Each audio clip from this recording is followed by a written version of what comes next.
This just occurred after what insiders are describing as a vicious and deliberate attack on rookie standout Caitlin Clark during a heated contest.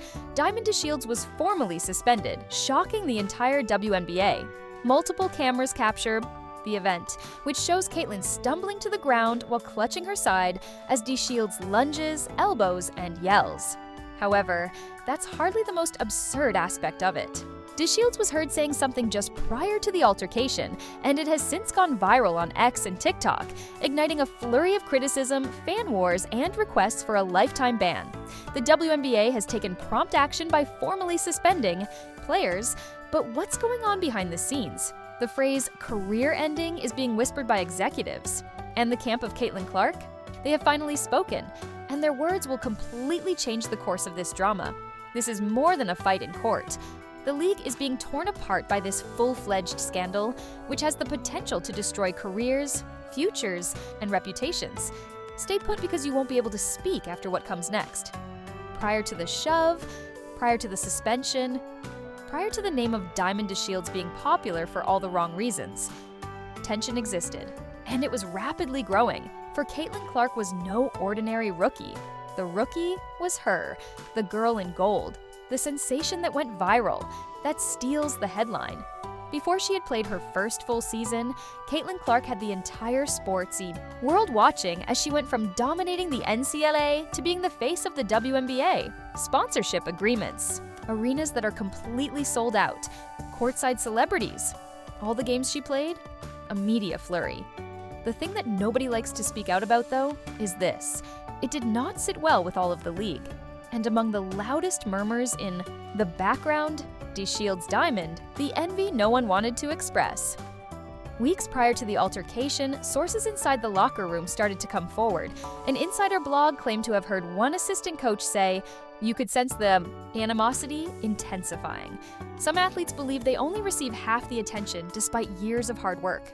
Then Caitlin appears, and all of a sudden, there are cameras everywhere. And right in the middle of it, DeShields Diamond. She was formerly a budding star because of her athleticism, flair, and fire, but she was abruptly eclipsed by a young rookie with millions of fans and a lethal three-point shot.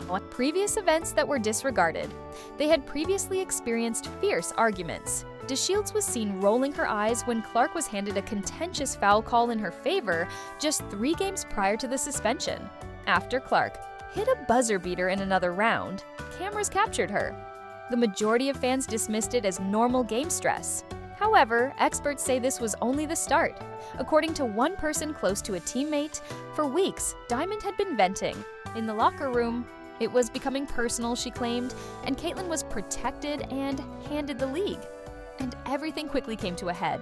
The game that made all the difference billed as a battle of generations. ESPN even nicknamed the highly anticipated matchup the Future versus the Fire. The throng sold out. The stress? Unbelievable.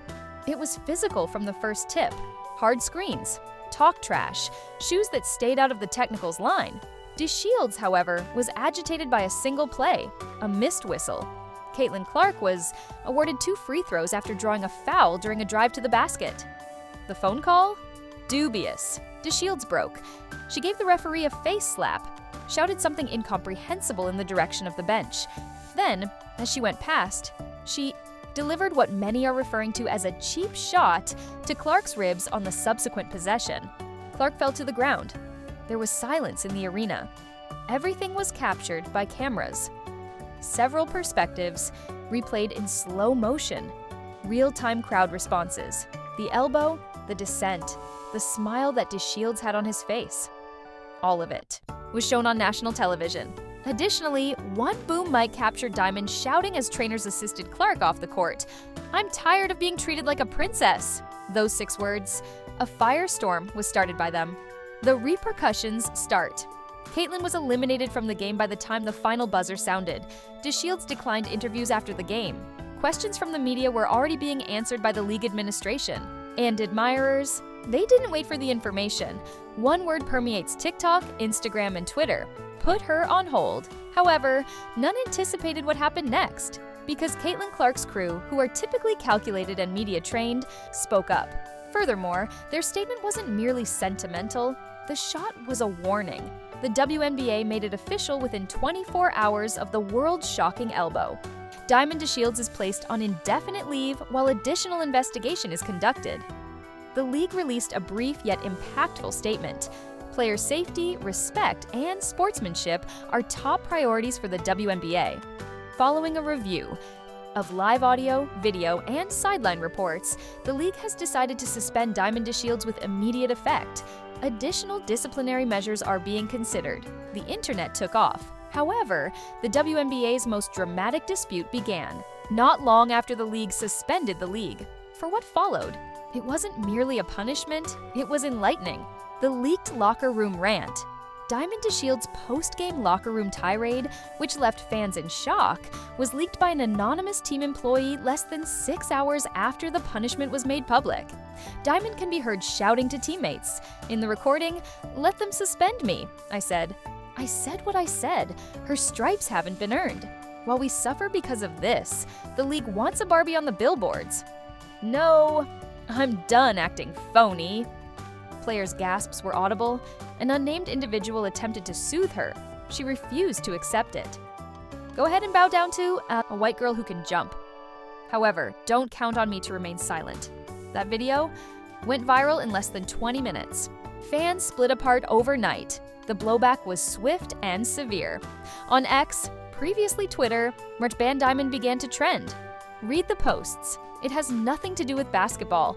This, simply put, was jealousy. She couldn't handle the spotlight shift, so she attacked a rookie, set her away for good. However, not everyone opposed her. Fans began posting again in waves. "What others won't say," she said. "You guys are upset because she yelled at the machine." But where is the lie? The league was now in the midst of a cultural and ethnic uproar. Was DeShields exposing an unsettling reality, or was this violence motivated by jealousy? In response, Caitlin Clark's camp drops a bombshell. The manager of Caitlin Clark released a composed but lethal statement. Caitlin is doing well and is appreciative of the help. Even though the situation disappoints her, she is still more concerned about basketball than resentment. Attacks on her character will not be tolerated. However, legal action is still an option if this behavior persists. Hold on. A lawsuit? The sports media was rocked by that one statement. Analysts hurried. Was Caitlin going to file a lawsuit? Would this be more than just a suspension? However, it didn't end there. A group chat leak transforms everything. The group chat leak followed. Screenshots from what seems to be a secret group chat between players from 3 different teams were supplied to the Hoop Plug Daily by a WNBA insider. Diamond supposedly wrote the following in it: "If that girl tries that fake foul bait crap again, I swear to God, I'm putting her on her ass." A laughing emoji was used by another player in response. Diamond allegedly doubled down. After that, she will discover that this is a multi-level situation. Lastly, as if we were invisible, they are making her the face of our league. No, not when I'm watching. 4 days before the on-court incident, the conversation took place. That lacked enthusiasm. It was more than just a feeling. It appeared to be a setup. The initial colleague turns Diamond appeared to be getting into it when one of her teammates, who wants to remain anonymous, spoke up. The player remarked in a voicemail that was released to the sports shade room. All week long, we felt uneasy. The conflict between the coaching staff and Diamond? Actual. She continued to complain about the unfairness of the publicity. She was spinning, according to several of us, but no one intervened. That strike wasn't a coincidence. She believed she had to demonstrate something. Suddenly, the narrative shifted. The video becomes widespread. The tape played repeatedly on ESPN. Panels featuring slow-motion frame breakdowns were used on talk shows. A sports presenter yelled, "This was a well-planned assault on the league's top attraction." Forever. Commentary from former players, "This cannot be defended. Her career may suffer as a result." This is more than just a foul. Imagine doing that to any top rookie. The front office of the WNBA was now under pressure. Does DeShields receive harsher punishment or be accused of prejudice for defending Clark? However, just as supporters started to coalesce around Clark once more, first turning point, fresh video surfaces, and it modifies everything. Late that evening, Reddit saw the release of a new camera perspective. During the game, this one was never broadcast. It shows Clark speaking to DeShields just prior to the impact. Although the audio is not very clear, improved versions say she muttered, "You will never be who I am." Whoa. Like wildfire, the video went viral. The story suddenly changed direction. Was she being provoked by Caitlyn? Did she know the league and media would support her, so she was luring DeShields? People began to inquire, was there a personal grudge? Was it Caitlyn's statements that set off the attack? Was it all a part of a larger, messier power battle, or what? Everything changed with the second camera perspective. What started off as a straightforward assault had now turned into a hazy, emotional battle between two sportsmen who were representing a whole league. Additionally, viewers were considering the idea that Caitlin Clark might have remarked, "You'll never be me," before the elbow. One old teammate came forward. The attitude of Caitlin Clark is revealed by a former teammate.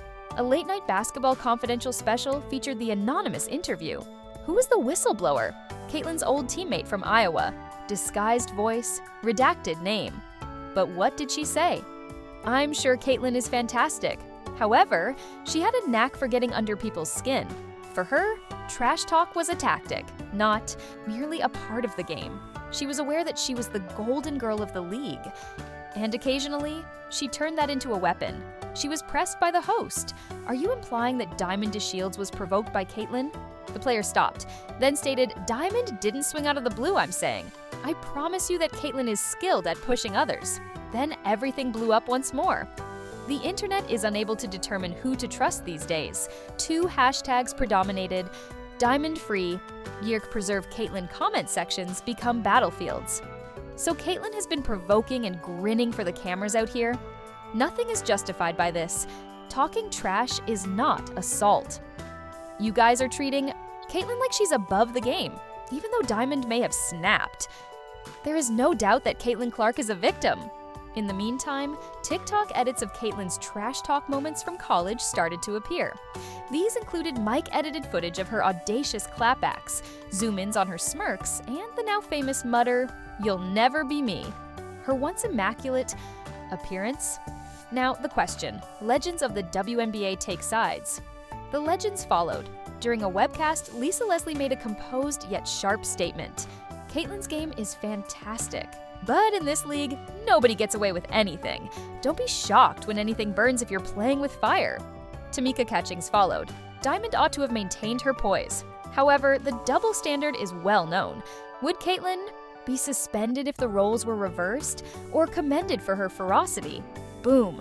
On millions of screens, that quote was displayed. Candace Parker even added a comment on her podcast, "Race isn't the issue. Favoritism is not the issue. It has to do with how we handle stress." And now, the two women both broke. Simply put, in a different way. Fans, however, insisted on clarification. Constant pressure on WNBA headquarters. The league was in a tight spot. On one side, executives and supporters are calling for DeShields to be suspended for life in order to safeguard the league's growing star. On the other hand, players and veterans have threatened to boycott the season if DeShields is banished, without providing further background. And in the center, an anxious commissioner attempting to prevent the collapse of the league's most significant growth moment. According to insiders, the WNBA contemplated changing the indefinite punishment to a predetermined 10-game penalty behind closed doors. But it supposedly didn't happen because of the backlash from sponsors, particularly those connected to Caitlyn Clark. According to one source who leaked, "The business runs through her. C'est dit. Caitlyn is currently in the WNBA." An anonymous email alerts an investigative reporter. Next, a new character joins the saga. Award-winning investigative sports journalist Jada Reynolds tweets something mysterious. "I recently learned via CBR an encrypted tip that WNBA executives and a prominent agency had a conversation before Caitlin Clark's debut. It's possible that the Diamond tragedy is only the beginning of something far bigger." Immediately, the tweet went viral. Supporters started to conjecture. Was the league always preparing for drama? Was every effort being made to protect Caitlyn Clark? If that's the case, what did Diamond know they wished to keep quiet? Diamond's deleted voice note. The last leak. When everything appeared to be about to calm down, WNBA Unfiltered shared a secret voicemail that Diamond supposedly sent to a close friend. "They have been trying to shatter me. They rendered her inviolable." And I replied, "Great, let's talk about respect now." but like the rest of us, she bleeds. If raising my voice turns me into the bad guy, then so be it.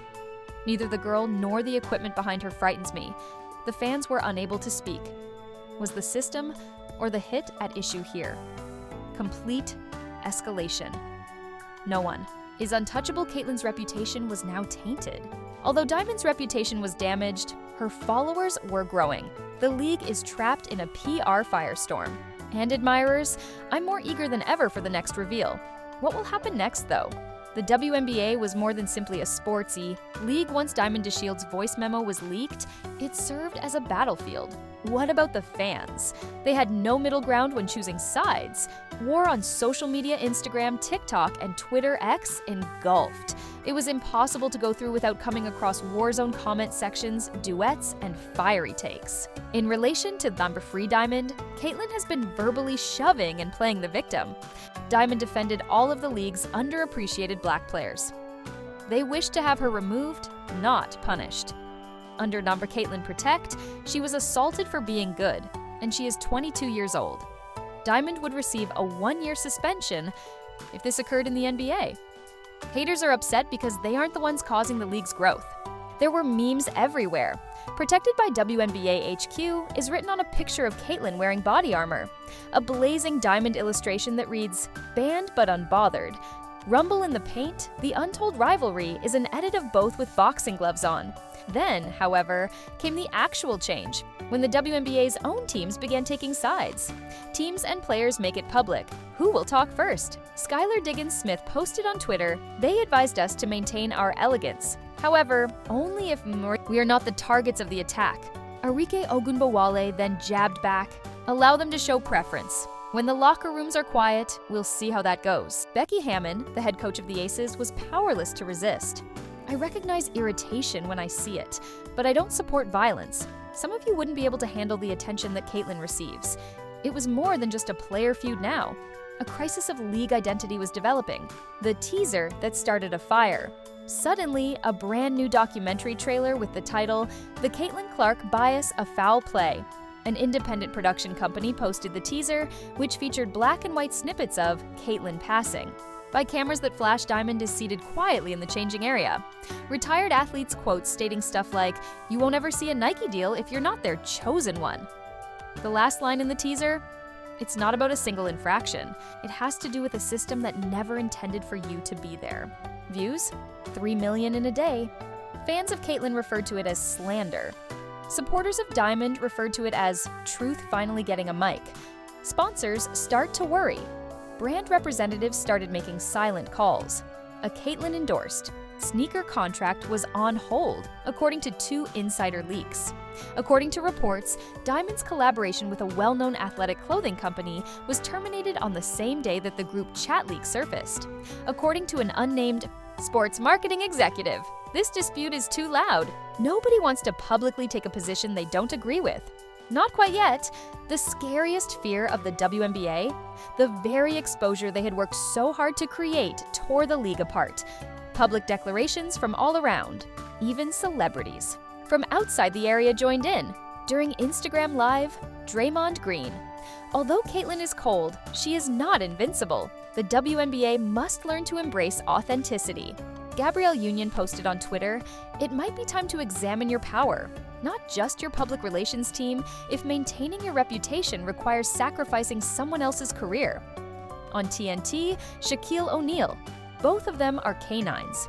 However, the league designated one as a menace and the other as a mascot. They are to blame for that.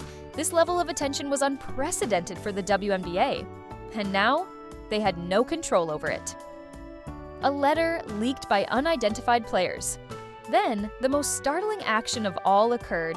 Basketball Revolt leaked an open letter that 15 unidentified WNBA players submitted to the league headquarters.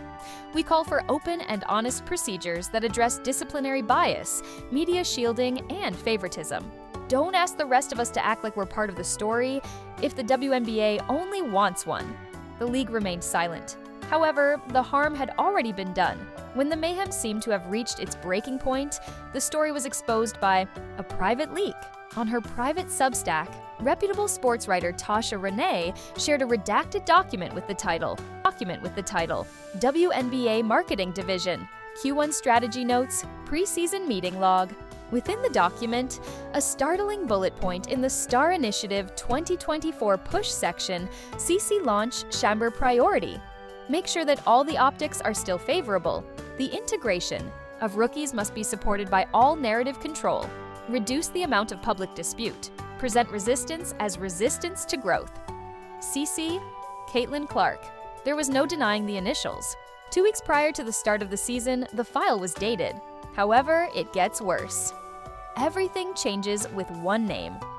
In the paper that was released, the very next line said, DeShields was recognized as an optics danger.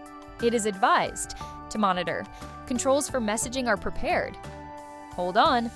What? Diamond had previously been flagged by the league before the season started. Executives felt Diamond's outspoken energy, inability to play nice, and pre-existing media tension constituted a brand threat to the WNBA's new face, according to the notes. Stated differently, they made plans to avoid any potential conflicts between her and Caitlin. There was no quarrel. This implosion was pre-planned. Although Caitlin's camp denies it, a second leak appears Caitlin Clark's public relations team issued a succinct response in a matter of hours. Caitlin has not participated in internal planning or league marketing strategy. It is unjust and deceptive to try to link her to executive decisions. However, minutes later, an anonymous post was made of an internal communication from a WNBA marketing representative. CC Game 1. Urgent talking points is the subject. Date: a day prior to Caitlin's premiere. The email's body stated, remember, CC's leadership, poise, and pioneering status must be highlighted in all media inquiries. We are writing a new era, thus DeShields and other players should be viewed as the old guard. Old guard? The fans were furious. So they deliberately portrayed Diamond as the antagonist? You guys set this up like a Survivor, WNBA edition episode. This season, they never wanted Diamond to live. Everything is shaken by this cliffhanger. One more tweet from our Hoop Leaks was released at 11:59 p.m. The audio from the entire preseason WNBA meeting will be made available tomorrow. Executives will mention Clark, DeShields, and 3 more. Celebrities they were willing to contain. It has nothing to do with basketball, spoiler alert. It has to do with control. Then there was stillness. One sentence summed up the tweet. One career will come to an end, one career will blow up. However, both could be false. Turn black, let the terror begin. Millions of viewers are already reloading their feeds to see what comes next. You watched the video, the leaks were heard by you, the emails were read by you. We are all now posing the same query. Did Diamond DeShields really get out of hand? Or was she always used as a scapegoat by the WNBA? Is Caitlin Clark the safe focal point of a more complex marketing system, or is she a beginner caught in the middle of chaos? The evidence continues to accumulate. Private group conversations, quiet voices, proclamations to frame opposition, and the complete audio will be released tomorrow. Here's what you must respond to, though. Was Diamond's suspension justified? Are there favorites in the WNBA? And if this was planned by the league, are they concealing anything else? Leave a comment below and make your voice heard. Do you belong to Wnba Team Diamond or your Team Caitlin, or are we all overlooking the true adversary in this tale? Remember to hit the notification bell, like, and subscribe, because the upcoming episode will feature the preseason audio leak, a fresh informant, and a revelation that has the potential to completely upend this entire situation. This goes beyond sports. This is the collision of personality, politics, and power on the hardwood. The upcoming episode might potentially ruin everything.